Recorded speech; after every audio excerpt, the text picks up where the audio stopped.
vite perdu. Voilà, c'est un engagement profond et là. La plus équilibrée pour encaisser à chaque fois. 2015年3月7日土曜日、フランス・パリのパレデ・コングレにて第30回武道祭が開催されました。その中でもひときわ注目と話題を集めたのは、ある日本人が披露した沖縄空手です。過激とも言えるほどの力強いパフォーマンスに、会場に集まった1万人の観客は唖然。今回はそんな出来事についてご紹介していきます。沖縄空手とは、沖縄の歴史、風土に育まれた平和を希求する精神性を権限、象徴する護身のための武術です。空手発祥の地で脈々と受け継がれ、先人たちが伝え、継承してきた方の習得を重要視しています。この方は攻防一体となった無駄のない技が完璧なまでに構築されており、同じ型を日々繰り返し鍛錬することによって、体力、忍耐力、精神力を鍛え上げることができます。そんな中でも沖縄空手は、大きく4つの流派に分けられます。2015年に開催された第30回武道祭で注目を集めたのは、上地流と呼ばれるものでした。上地流は、開祖の上地漢文氏が中国に渡り、現地の武人宗志和氏から伝授された憲法が元になっています。8つの型と、身体に直接打撃を与える三先鍛錬、抜き手や足先など手足の先端を使う攻撃が特徴です。身体の補強と破損の練習に誇りを持っているのも、この空手の典型的な例と言われています。そんな沖縄空手の上地流がフランスで披露されると、世界中で話題となりました。特に注目を集め、会場が騒然としたのは、野球バットを用いたパフォーマンスです。そのシーンは間違いなく見どころとなっていますので、観客の雰囲気も合わせて楽しんでいただければと思います。また沖縄空手は非常に多様な空手界の中で最も純粋で、最も難しいとも言われており、その中でも今回の上地流は派手でパワフルなものですので、自身がイメージする空手との違いにも注目でしょう。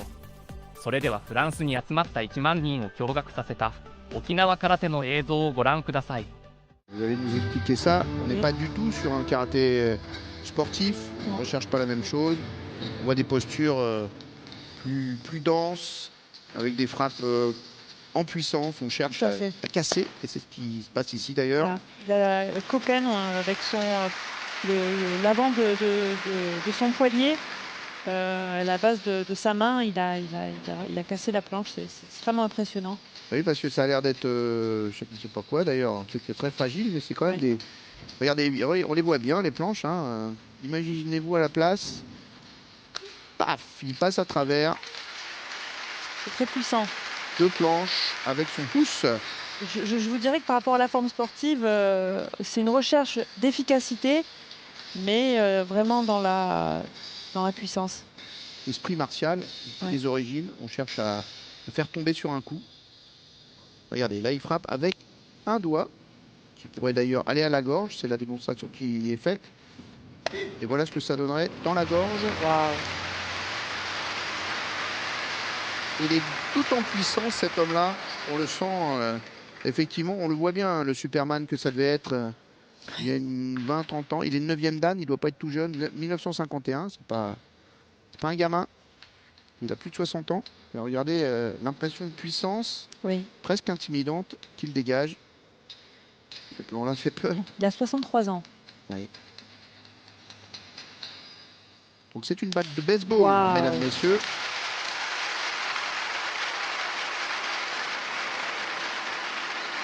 À ne pas tenter chez soi.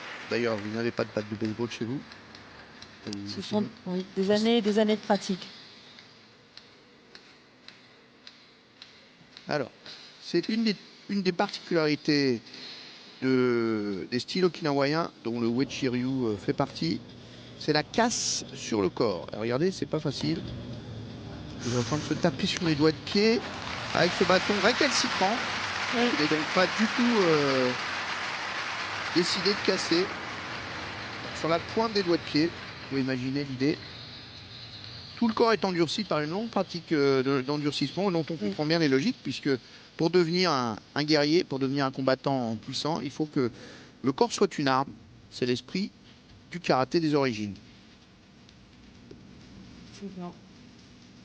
Donc le Uechi-ryu, au départ, c'était un style très proche de la Chine, hein, puisque à Okinawa, l'influence principale est une influence chinoise.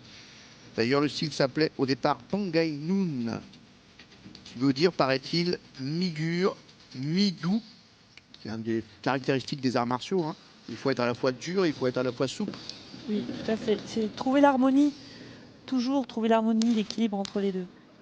Encore un travail d'endurcissement. Voilà, on frappe le jeune pratiquant pour le qui a contracté, à subir le coup. Et c'est plus tard que maître Kambun Wechi a fini par donner son nom à l'école. Le Wechi Rei. Kambun Wechi qui avait étudié les arts martiaux chinois et la médecine, comme beaucoup de pratiquants d'Okinawa, de jeunes experts faisaient à l'époque. Ça remonte évidemment au 19e siècle. Vous voyez, c'est tout le corps qui est important là dans ce travail de renforcement.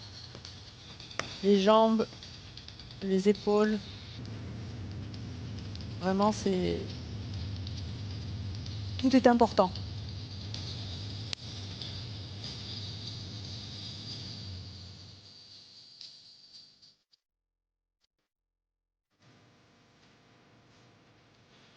Et toujours le bout des doigts. Oui. Ce sont des armes. Ce sont des armes si on les endurcit, bien sûr.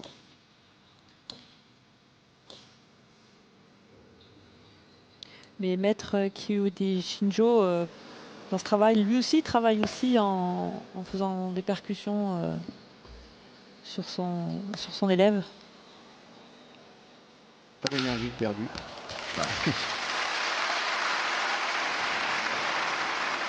Évidemment, une pratique qu'on ne peut plus proposer dans les clubs, hein. Les arts martiaux, c'est pas que du sport et c'est pas que du divertissement, si j'ose dire, ou une pratique soft,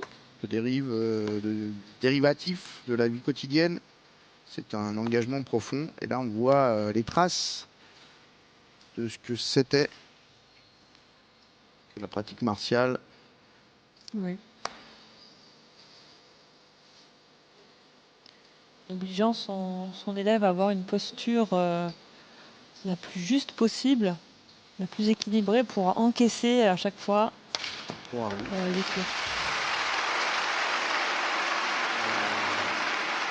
Un bon petit morceau de bâton. Regardez les regards qui en disent presque tant que la démonstration elle-même. いかがだったでしょうか。沖縄空手ならではの良さと迫力が伝わってきましたね。特に野球バットを破壊するパフォーマンスには驚かされました。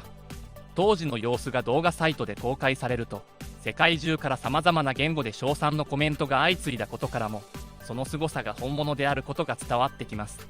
沖縄県は次世代へ正しく保存、継承すること、空手発祥の地、沖縄を国内外に広く発信することを目的として、沖縄空手をユネスコ無形文化遺産登録にしようと、精力的に活動を取り組んでいるようです。すでに世界で評価されている沖縄の文化が今後どう注目されていくのか、まだまだ目が離せません。